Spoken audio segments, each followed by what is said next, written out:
ಇವಾಗ ನಾನು ಮನೇಲೇ ಶೇಂಗಾ ಸ್ನ್ಯಾಕ್ಸ್ ಅಂದರೆ ನೀವು ಅಂಗಡಿಲೆಲ್ಲ ತರ್ತಿರಲ್ಲ ಉಪ್ಪು ಹಚ್ಚಿದ ಶೇಂಗಾ ಅದು ಹೆಂಗೆ ಮಾಡೋದು ಅಂತ ಹೇಳ್ತೀನಿ. ತುಂಬ ಸಿಂಪಲ್ ರೆಸಿಪಿ ಇದೆ, ಏನಿಲ್ಲ. ಮೊದಲಿಗೆ ನಿಮ್ಗೆ ಎಷ್ಟು ಬೇಕೋ ಆ ಶೇಂಗಾನ ಫ್ರೈ ಮಾಡ್ಕೋಬೇಕು. ಏನು ಆಯಿಲು ಏನು ಹಾಕಿದೇನೆ ಹಾಗೆ ಡ್ರೈ ಫ್ರೈ ಮಾಡ್ಕೋಬೇಕು.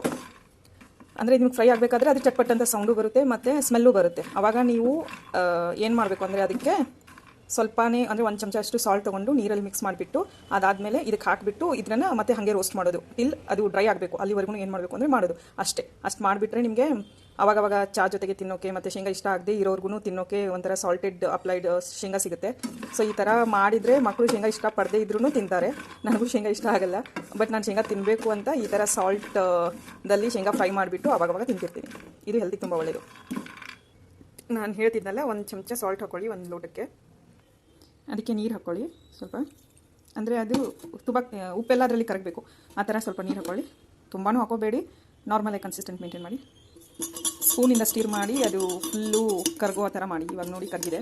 ಅಲ್ಲಿವರೆಗೂ ನಾನು ಈ ಕಡೆ ಏನು ಮಾಡ್ತಿದ್ದೀನಿ ಅಂದರೆ ಗ್ಯಾಸ್ ಮೇಲೆ ಈ ಥರ ನೀವು ಶೇಂಗಾನ ಹುರ್ಕೋಬೇಕು, ಡ್ರೈ ಆಗಿ ಹುರ್ಕೋಬೇಕು. ಇದು ಸ್ಮೆಲ್ಲು ಈ ಥರ ಸೌಂಡ್ ಬರುತ್ತೆ ನೋಡಿ, ಚಟ್ಪಟ್ ಅಂತ ಸೌಂಡ್ ಬರುತ್ತೆ, ಅಂದರೆ ಅದು ಫುಲ್ ಫ್ರೈ ಆಗ್ತಿದೆ ಅಂತ ಅರ್ಥ. ಫುಲ್ ಬ್ಲ್ಯಾಕ್ ಆಗೋವರೆಗೂ ಮಾಡಬೇಡಿ, ಜಸ್ಟ್ ಚಟ್ಪಟ್ ಅಂತ ಸೌಂಡ್ ಬರುತ್ತೆ ಆವಾಗ. ಮತ್ತು ನಿಮಗೆ ಒಂದು ರೋಸ್ಟೆಡ್ ಸ್ಮೆಲ್ ಬರೋಕ್ಕೆ ಶುರುವಾಗುತ್ತೆ. ಅಲ್ಲಿವರೆಗೂ ಇದನ್ನು ಹುರ್ಕೋಬೇಕು.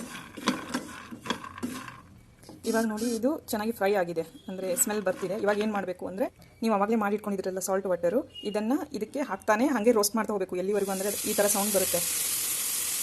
ಇದನ್ನು ಫುಲ್ ಡ್ರೈ ಆಗೋವರೆಗೂ ಈ ನೀರೆಲ್ಲ ಹೋಗಿ ಡ್ರೈ ಆಗೋವರೆಗೂ ಈ ಥರನೇ ಫ್ರೈ ಮಾಡಬೇಕು. ಹಾಗೆ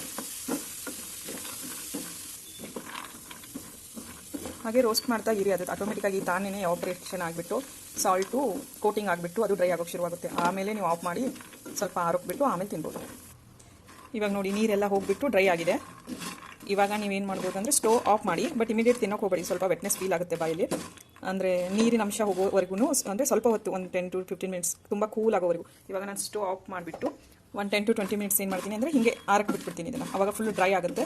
ಸೊ ಅದು ನಿಮಗೆ ಬಾಯಲ್ಲಿ ವೆಟ್ ಫೀಲ್ ಆಗಲ್ಲ, ಅಂದರೆ ನೀರಿನ ಅಂಶ ಬರೋಲ್ಲ, ತಿನ್ನೋಕೆ ಚೆನ್ನಾಗಿರುತ್ತೆ. ನೀವು ಇದನ್ನು ಆವಾಗವಾಗ ಸ್ನ್ಯಾಕ್ಸ್ ಥರ ತಿಂತಾ ಇರ್ಬೋದು, ಚಿಕ್ಕ ಮಕ್ಕಳಿಗೂ ಕೊಡ್ತಾ ಇರ್ಬೋದು. ಇವಾಗ ನಿಮ್ಮದು ಏನು ಸಾಲ್ಟ್ ಕೋಟೆಡ್ ಗ್ರೌಂಡ್ನಟ್ಸ್ ರೆಡಿ ಆಗಿದೆ, ಆರಾಮಾಗಿ ತಿನ್ಬೋದು. ನಮ್ಮ ಕಡೆ ಉಪ್ಪು ಹಚ್ಚಿದ ಶೇಂಗಾ ಅಂತಾರೆ. ರೆಡಿ ಆಯಿತು.